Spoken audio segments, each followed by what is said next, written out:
Vardhman Mahaveer Open University Kota welcomes you for the panel discussion on the topic Geeta's Relevance Today. We have on the panel discussion table Professor A.K. Singh sir and Dr. Malti P. Sharma. I welcome both of you and we'll start the panel. Sir, we have generally heard Geeta is a very, you can say, sacred text. It's a very unique text. In this reference, I wish to ask you, what is the uniqueness of Geeta? Thank you very much, ma'am.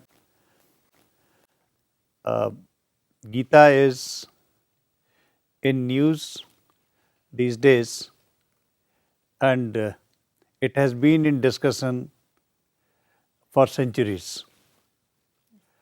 Its relevance may be seen in terms of the bhashya or commentaries written on it, also in terms of translations done in different languages. According to an estimate by 2005, more than 1,850 plus translations were available in different languages. It means that Geeta was received, read in all these languages and in all these cultures. It further speaks that in certain languages, not one, but many translations were made, as many bhashyas of Geeta were written in our country, be it Shankaracharya or our freedom struggle patriots, freedom fighters, whether it was Gandhi, Gokhale, Tilak, Vinoba Bhave, and even today, people one way or other interact with Geeta for drawing inspiration and finding certain way out of it. The reception of Geeta lies in its relevance in the sense that people see in it a synthesis of different schools of Indian philosophy, be it Vedanta, be it monism, be it dualism, be it Sankhya, be it Bhakti Yoga, be it Karma Yoga. We find synthesis of all of them. One can say that it is yoga or suyoga of different worldviews, different schools of thought that it has. Uniqueness of Geeta further lies that it is in dialogic form. That is, there are two characters in Geeta, Lord Krishna and Arjun. So, the mode employed in Geeta is dialogic, and this dialogic form or Samvad Parampara makes Geeta acceptable To everybody. to everyone. Everybody can see Geeta being enacted And they can associate themselves with, with it. And more than that, the dialogic form is further enhanced by the rhythm that the shlokas have. That is stated, Geeta Sugita Kartavyam. That is, it is something like song to the God. So, this also makes it a different text, and therein lies the uniqueness where the sublimity of subject matter associated with sublimity of manner of articulation are combined in one. So it has been seen that time affects everything. What makes Geeta relevant in all ages? It hasn't been affected with the passage of time. Geeta is unique because, as I said earlier, because of its form, because of synthesis that it has, but more than that, it is relevant for its message. The American scholars state that it was composed in 1st century AD. Some take it even beyond. Whatever be the time, the fact is that Gita is the sum total of Upanishads, as Upanishads are the sum total of all Vedic discourse. In other words, if we put it that Upanishads are milk of the Vedic discourse, then Gita is the milk of entire Upanishadic discourse. The synthesis of different schools and thoughts of Indian darshan system is relevant in the sense that it shifts from abstract philosophy to action. That is not just discussion of metaphysical thought, but from Gyan to Karma to Bhakti. Not just knowledge, but knowledge should lead to Karma. Karma is possible through Bhakti, devotion. The issue then is that what kind of action? Action in terms of its benefit to the larger sections of society. Because Gita categorically says that Lok Sangrah should be the end of all actions. Lok Sangrah means the welfare of all. This makes the Gita different from other texts because it is neither self nor certain section nor certain segment. That is at the core of discussion. Core of discussion is action, and this action for the benefit of all.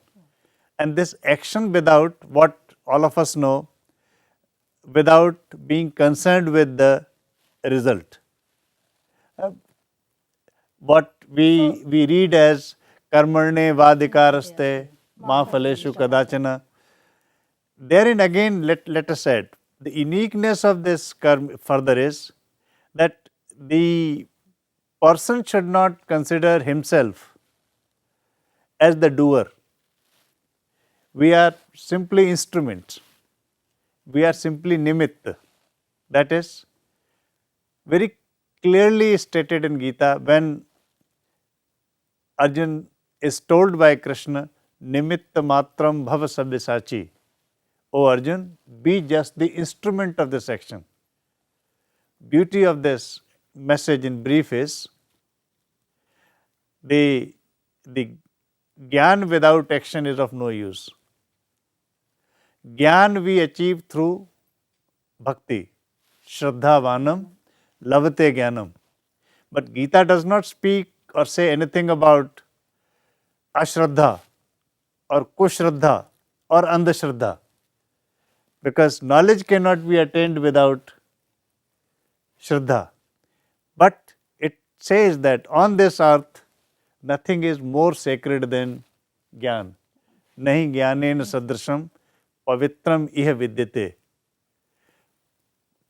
If we sum it up, it is Gyan with action for welfare of all, without having any arrogance of being the doer, but as an instrument, then the action or the karma would flow from us, and that would be for the larger good of entire humanity. It is this inclusiveness wherein no section is excluded makes Gita not just unique but different from all texts. It excludes none and no aspect of life. So, is Gita allegorical? What are the different layers Uh, of Gita? in one way, we can say that all texts are allegorical. There is no text on the earth which is devoid of allegory or allegorical layers. There's layers fact, and layers in every literary Very true, text. very true. In fact, great texts are those that have multiple layers in them, and these layers come from those allegorical connotations. The issue from Gita as an allegory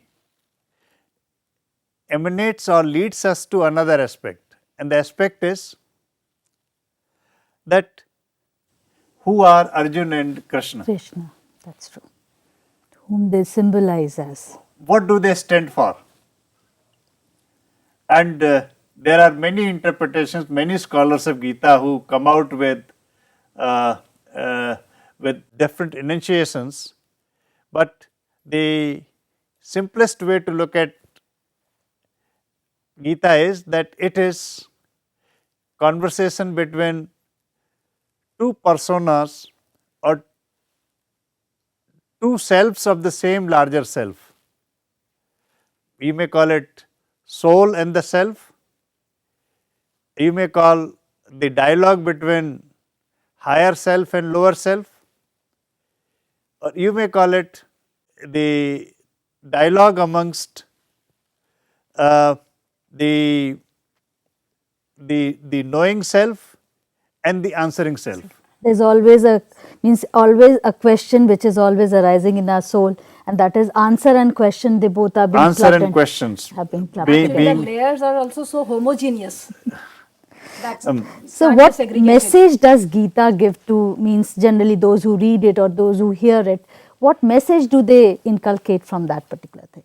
there are lots of messages, but I read Gita or I understand Gita in a very limited way. And one of the contradictions I thought when my understanding was limited was that how can a text about war be a The text text of of- peace? Because Arjun doesn't want to fight. Krishna tries to persuade him that you fight, participate in this battle. But if one does, then it becomes like making a call for war, for violence. So, in this Gita, I am remembered regarding the Polonius giving a lecture to his son. Laertius. In the same way, see, you cannot, I feel Gita is something which is, for every person, it has got its unique perception, and we cannot say it is a religious sect or it is means other text. It is something which has got its layers and everyone perceives it in its own way. That is absolutely right. The point is that if it is not about war, then what is it all about? Gandhi answered this question. And Gandhi said that the Gita is about fighting against one's own weaknesses, Ignorance, weaknesses, one's own attachments. attachments, yes. Because the main cause of war or the conflict on this earth is this attachment. Attachment. In fact, if we look at the first shloka of Gita, then Yudhishthir asks Sanjay that Mamaka ka, who are mine and who are others.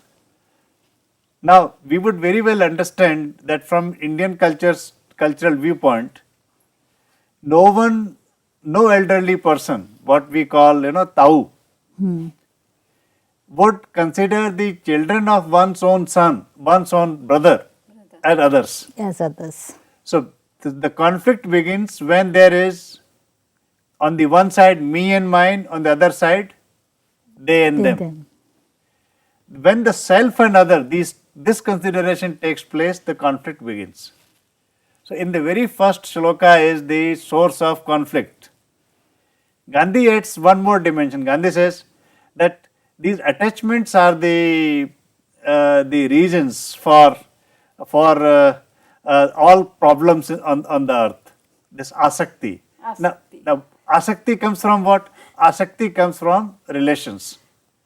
That he is my teacher, he is my maternal uncle, he is my circle which we he make. is my grandfather. So when Arjun does not see them as the human being, for Gandhi these are the attachments, relations. So to perform action, one has to kill these attachments, and once you kill these attachments, then it becomes possible for you to perform the action. At that level, Gita becomes not just an allegorical text, but it becomes a text which is not just religious. And I always think that in Gita, you change the names of characters. Instead of, by the way, if you change characters' name from Krishna and Arjun to Christopher and Albert, message remains unchanged. Message. That is why That it's is why still it's universal. And the polytheistic tradition in India, wherein ekam sat vipram bahudha vadanti, even if you change, it does not become a profane thing, and that makes it different from all other texts. So one more question, why this particular Gita text is relevant for teachers? I always consider Gita as a kind of manual for teachers.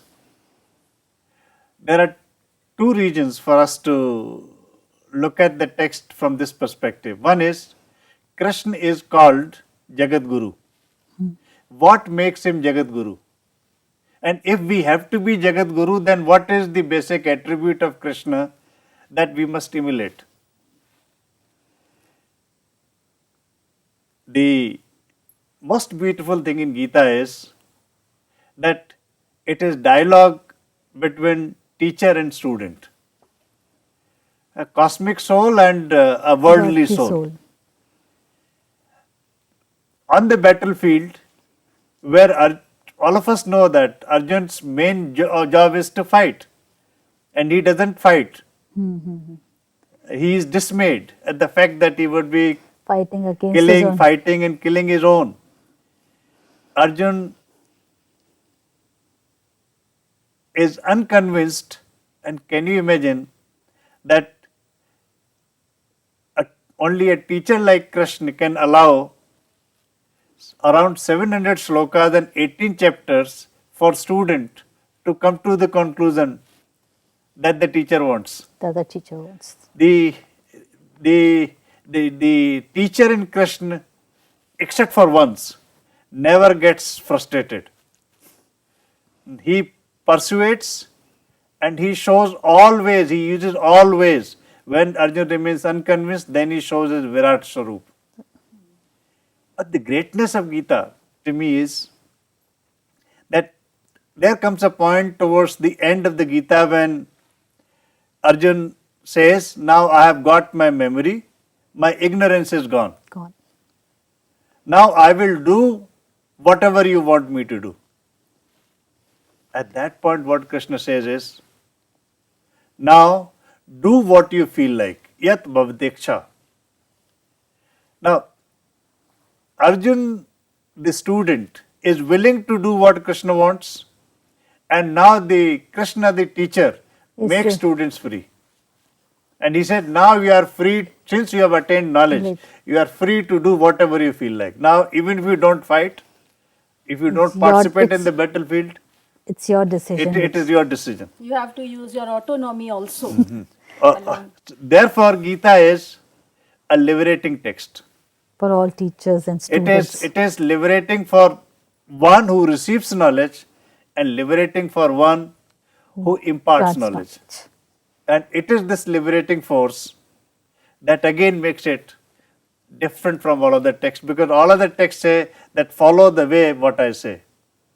Here, He's in the last sentence. He says, "You are free." it is the liberation. That is the message.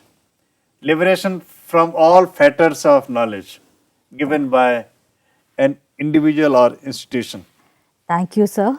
And we are indeed thankful to Professor A.K. Singh, sir, and Dr. Malti Sharma, ma'am, for their interactive discourse which we had, and we hope that the students will benefit out of this. Thank you.